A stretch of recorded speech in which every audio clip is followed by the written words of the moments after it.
Sementara macet saya membaca tentang perkembangan negara Islam yang menerapkan hukum Islam ya. Sekarang di 3 tahun terakhir ini atau 10 tahun terakhir inilah ya, ada 2 negara yang menerapkan syariat Islam dalam kehidupan mereka. Dan ternyata dua-duanya tiba-tiba menjadi negara yang sangat berkembang pesat dikala banyaknya negara-negara Islam yang terpuruk ya. Saya bacakan, kalau yang sudah berjalan sekitar 10 tahun adalah Turki. Turki itu teman-teman sekalian, data terakhir adalah dari tadinya negara sekuler setelah dibentuk oleh Mustafa Kemal Atatürk yang memang memiliki ide-ide liberal dan sekuler, mengubah Turki dari khilafah Islamiyah menjadi Turki yang liberal, yang sekuler, menjauhkan antara agama dengan pemerintahan. Bahkan dia sempat mengganti azan dari bahasa Arab ke bahasa Turki, membaca Al-Quran dengan dialek-dialek bahasa suku-suku Turki. Indonesia sudah mulai ikut-ikutan sekarang ya. Yang Turki sudah lakukan dulu beberapa puluh tahun yang lalu gitu kan. Dan itu ternyata membuat mereka terpuruk. Subhanallah, datangnya Presiden Turki yang sekarang ini, Erdogan, yang sangat masyhur sekarang, luar biasa orang ini, semoga Allah menjaga ya. Beliau mengubah setelah dalam 10 tahun ini sistem Turki yang sekuler menjadi sistem Islam, menerapkan syariat Islam. Apa yang terjadi teman-teman sekalian? Paling tidak ada 25 poin yang dunia mencatat apa yang terjadi pada Turki setelah mengubah. Dunia mencatat ya, setelah mengubah sistem sekuler menjadi sistem Islam. Yang pertama, produk domestik nasional Turki, produk domestiknya, produk dalam negerinya di Turki tahun 2013 mencapai jumlahnya 100 miliar dolar Amerika, menyamai pendapatan gabungan 3 negara sekaligus dengan ekonomi terkuat di Timur Tengah, Arab Saudi, Uni Emirat Arab dan Iran, dan ditambah dengan Yordan, Syria serta ya, Lebanon. Jadi bayangkan, dengan menerapkan hukum Islam yang paling pertama terjadi adalah berhasil ya, menaikkan hasil produksi dalam negerinya 100 miliar dolar yang mengalahkan 3 negara sekaligus, Saudi sendiri, Emirat Arab dan Iran. Yang kedua, Erdogan membawa negerinya melakukan lompatan ekonomi yang besar dari ranking 111 dunia ke peringkat 16 dengan rata-rata 10% per tahun, yang berarti masuknya Turki ke dalam 20 negara terkuat atau G20 di dunia. Yang ketiga, tahun 2023 merupakan tahun pembangunan negeri Turki modern yang sudah dicanangkan oleh Erdogan, yang ditargetkan adalah Turki menjadi kekuatan politik dan ekonomi nomor 1 di dunia yang mengatasnamakan Islam. Yang keempat, Airport Internasional Turki, dan saya sendiri baru mungkin sekitar 2 bulan yang lalu mampir ke sana waktu mau umroh, adalah bandara terbesar di Eropa sekarang, yang menampung 1.260 pesawat setiap harinya, ditambah bandara Sabiha yang menampung 630 pesawat setiap hari. Yang kelima, Turkish Airlines meraih peringkat maskapai penerbangan terbaik di dunia dalam 3 tahun berturut-turut. Yang keenam, dalam kurun 10 tahun, Turki telah menanam 770 juta pohon hardija dan berbuah, maksudnya buah-buahan ya. Yang ketujuh, untuk pertama kali Turki di masa modern memproduksi sendiri tank, baja, pesawat terbang dan pesawat tempur tanpa awak, serta satelit militer modern pertama yang multifungsi. Sebentar, azannya tunda sebentar dulu. Nomor 8, poin 8, kelebihan 8, Erdogan dalam 10 tahun pemerintahannya telah mendirikan 125 universitas baru, 189 sekolah baru, 510 rumah sakit baru, dan 169 ribu kelas baru yang modern, sehingga rasio siswa per kelas tidak lebih dari 21 orang per kelas, dan menjadi sekolah-sekolah terunggul sekarang di Eropa. Sekarang orang-orang Eropa yang dulu didatangin sekolah, orang-orang Eropa sekarang yang datang ke Turki belajar. Ini banyak orang tidak tahu nih, padahal sebenarnya perkembangan yang sedang terjadi. Yang kesembilan, ketika krisis ekonomi menimpa Eropa dan Amerika, universitas-universitas Eropa dan Amerika menaikkan uang kuliah, sedangkan Erdogan membebaskan seluruh biaya kuliah dan seluruh sekolah, kuliah dan sekolah bagi rakyatnya, dan menjadi tanggungan negara. Yang ke-10, dalam 10 tahun terakhir, pendapatan per kapita penduduk Turki yang dahulunya hanya $3.500 per tahun, meningkat menjadi $11.000 per tahun. Lebih tinggi daripada per kapita penduduk Prancis. Jadi kalau teman-teman tahu, Prancis itu paling tinggi per kapitanya. Artinya pendapatan orang itu tinggi sekali di sana. Tapi Turki dalam 10 tahun terakhir mengalahkan, karena dari $3.500 per tahunnya menjadi $11.000 per orang ya.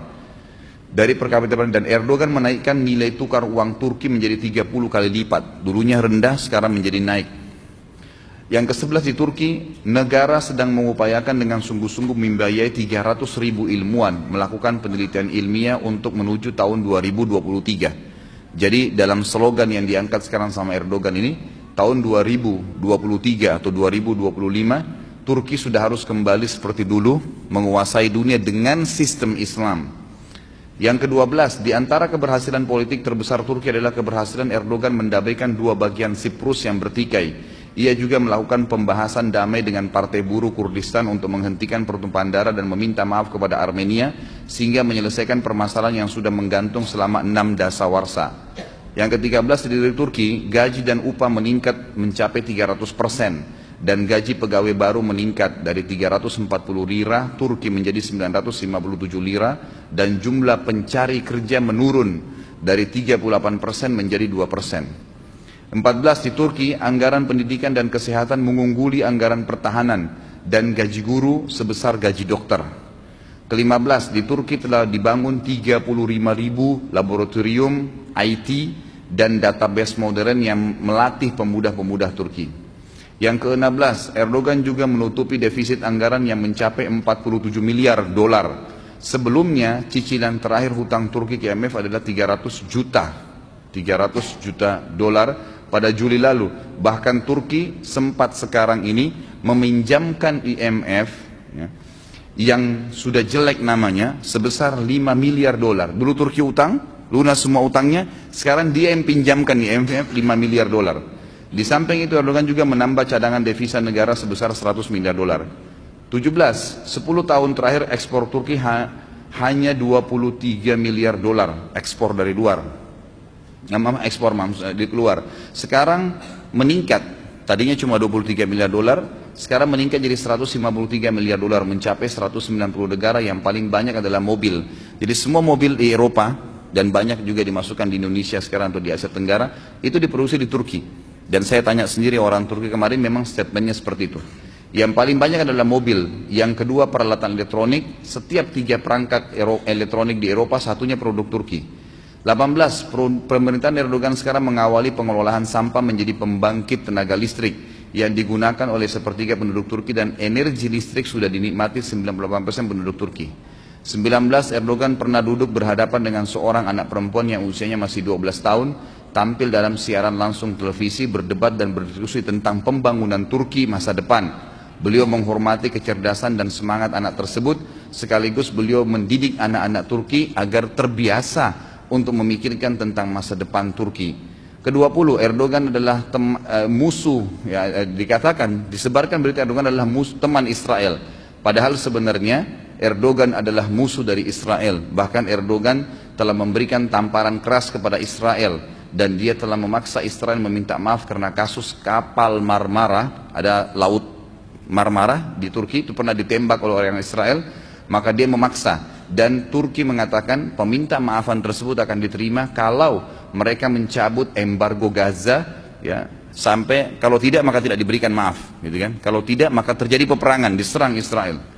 21, dikatakan bahwasanya Erdogan satu-satunya pemimpin Muslim yang akhirnya mempermalukan Simon Peres di sebuah sidang, yang menyebut bahwasanya alasan-alasan kenapa dia menyerang Israel, dan Erdogan akhirnya meninggalkan tempat duduk tersebut dan mempermalukan Israel, sampai akhirnya disambut di seluruh pelosok jalan-jalan di Istanbul dan dianggap sebagai pejuang Muslim. 22, Erdogan juga menyemprot para demonstran penentangnya, ya, tetap aja orang ada menentang, dengan air dan tidak pernah menggunakan pesawat tempur, rudal ataupun bom-bom. Yang ke-23, Erdogan menolak anak gadis, ya, di Turki sekarang membuka hijab saat sekolah, bahkan mewajibkan hijab di negaranya. Yang ke-24, Erdogan satu-satunya kepala negara bersama istrinya mengunjungi Burma. yang kemarin bermasalah, dan bertemu dengan kaum muslimin di sana dari kawasan Myanmar yang dapat bencana, serta membawa kaum muslimin yang sedang susah menuju ke Turki dengan menyiapkan segala macam persiapan mereka, kebutuhan mereka. Yang ke-25, Erdogan menghidupkan kembali pengajaran Al-Quran dan Sunnah di sekolah-sekolah negeri setelah hilang kurang lebih 90 tahun, dihilangkan oleh pemerintah sekuler. Sekarang pelajaran dasar harus belajar Al-Quran dan Sunnah. 26, Erdogan menetapkan kebebasan berhijab di kampus-kampus Turki dan di parlemen, yang dulunya tidak boleh satu orang pun parlemen yang pakai jilbab masuk ke dalam parlemen kalau perempuan. 27, Erdoganlah pemimpin muslim yang membuat lampu di jembatan gantung terbesar di dunia di pantai Laut Hitam dengan penerangan yang sangat besar bertuliskan Bismillahirrahmanirrahim. Padahal ada salah satu negara Arab membuat pohon Natal terbesar di dunia dengan menelan dana sampai 40 juta dolar.